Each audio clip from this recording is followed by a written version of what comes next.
pay close attention to today's video. If you're not doing what I'm going to talk about today, then the chances of you becoming consistently profitable in your trading is going to be fairly slim. I'm sure most of you are going to be doing it. I'm going to be talking about records, keeping track of your trades. I like to keep track of every single trade I make so I can see how things are going, if I'm making mistakes, if I'm in line with expectations, etc. If you're day trading, you're trading 30, 40 trades a day, then it's going to be a bit more difficult.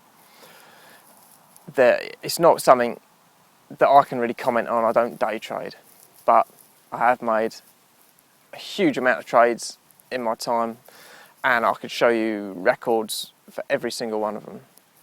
It doesn't have to be really comprehensive, but there are a few basics that I want to know. And what I do is I keep them and I plot them in a spreadsheet. It takes a few seconds every trade. I'll make an entry when I first enter the trade, and whether it's a day later or 3 months later when I exit, then I'll update and put the exit in. So it's a basic spreadsheet. If you don't know how to create spreadsheets, then look on YouTube. I'm sure there's plenty of tutorials. If you're stuck on want to know exactly how to do the calculations, then send me a message. I'm happy to help. They're all there done in my spreadsheets, so that's pretty straightforward. So what do I need to know? I want to know the date that I enter the trade. I want to know what it is, so whether it's a stock, indices, Forex pair, put the ticker symbol in. I want to know why I've entered, or typically what strategy it is. I trade multiple rule-based strategies, and I'll have a different spreadsheet for each strategy. So typically the spreadsheet will be called certain strategy, so I don't need to know exactly in the next field what strategy it is, because all of those on that page are going to be the same one. So I want to know the entry price, and I'm going to want to know the stop loss price. We know the stop loss before we've even entered the trade. So then I want to know the risk in points, which is typically the distance between the stop loss and the entry point. I also know how much risk in money terms. So that's the risk in points multiplied by the amount of money at risk. You don't need to know that. I typically work in our multiples, so it's just nice to know what it is in cash terms as well. So after that, we know where we've entered, where we got the stop loss. Now after the trade, after we've closed out, depending on the strategy, I've got a few strategies that I use that have multiple rules for exits. So not every exit is the same. So I like to know what rule I took to exit the trade, when I exited the trade, the date, and at what price. And then from that we can calculate what the trade, how profitable the trade was in terms of in terms of risk. That's the main thing. From that we can then calculate the risk, the profit and loss in terms of money risked. So profit loss in pounds, and then finally in the following column I'll have a kind of running account, which is just adding up every trade on the list as we go, so I know how the strategy is performing. So that's it really. I've always done it. Why do we need to make records? Well,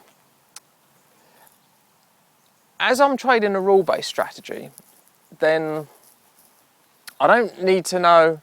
Another column you could put in is, I do have a little notes column. So if I made a mistake, then I would log the mistake there. I'd say this is what happened. If the market did something strange, and I'd make notes there.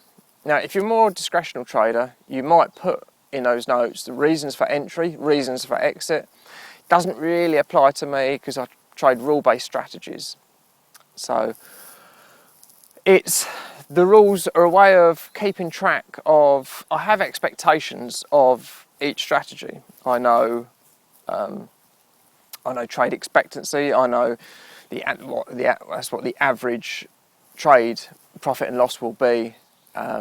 Just looking at the rules, if I see any abnormal numbers, if I see that I'm trading a certain strategy that I know has got an 85% win rate and I've made 10 losing trades in a row, then there's probably going to be something wrong there, and I'm going to need to go over and check out my methodology.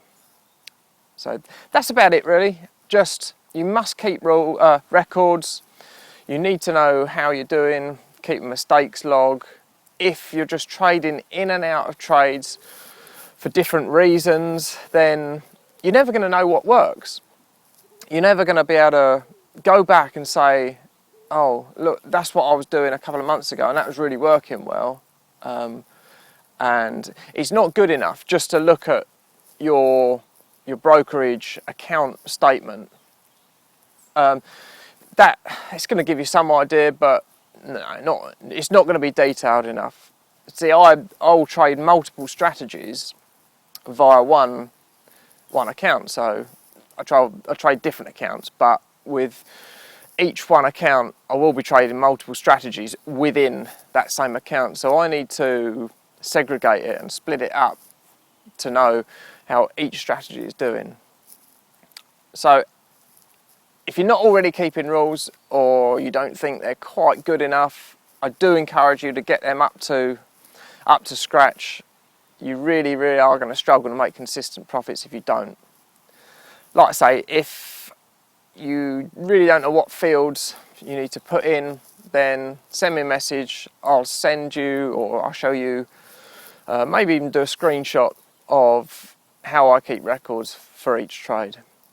So don't forget to subscribe to this YouTube channel and head over to my blog for more tips and tricks at thetransparenttrader.com, and I'll see you on the next video.